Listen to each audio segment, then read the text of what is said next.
soit la façon dont vous mourrez, ce n'est pas ça qui importe. Le plus important, c'est le témoignage que vous laissez derrière vous. C'est qu'est-ce que les gens vont penser de vous. L'héritage que vous laissez. Qu'est-ce que les gens auront retenu de votre passage dans ce monde? Est-ce que vous aurez accompli convenablement l'œuvre que Dieu vous a confiée? Vous voyez? Est-ce que vous avez ramené des âmes à Dieu? Est-ce que vous avez influencé des gens? C'est ce qui doit vous tracasser. Plus vous le connaissez, moins vous aurez peur de certaines choses. Et encore moins de la mort qui semble effrayer tout le monde. La mort fait partie d'un processus dans lequel Dieu nous plonge. Lorsque vous venez au monde, que vous commencez à vivre, en fait, vous mourrez un peu tous les jours. Et dépendant de votre intimité avec lui, il peut vous avertir aujourd'hui les circonstances de votre mort et même la période de votre mort. Si vous lisez la Bible, vous saurez que Moïse savait quand est-ce qu'il allait mourir.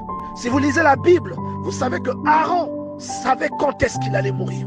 Si vous lisez la Bible, vous savez que Jésus savait quand est-ce qu'il allait mourir. Si vous lisez la Bible, vous savez que le roi Saül savait quand est-ce qu'il allait mourir.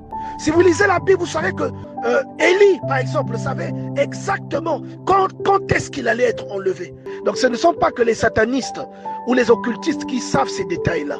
C'est quelque chose qui est validé par les Écritures. Et si on est mauvais lecteur biblique, on ne saura pas que Dieu peut dire à quelqu'un, vous pouvez entendre un homme de Dieu vous dire, vous donner les circonstances ou les détails de sa mort prochaine.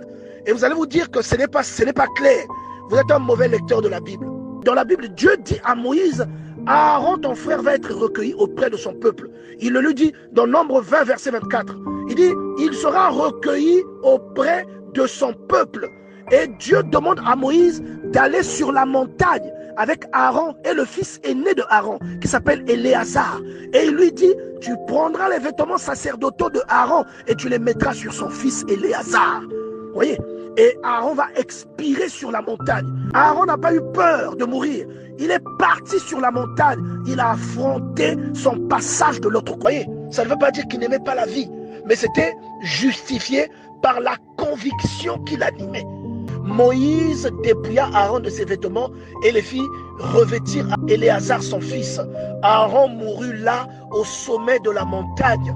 Moïse et Éléazar descendus. Et la Bible précise au verset suivant que tout le peuple avait vu Aaron expirer.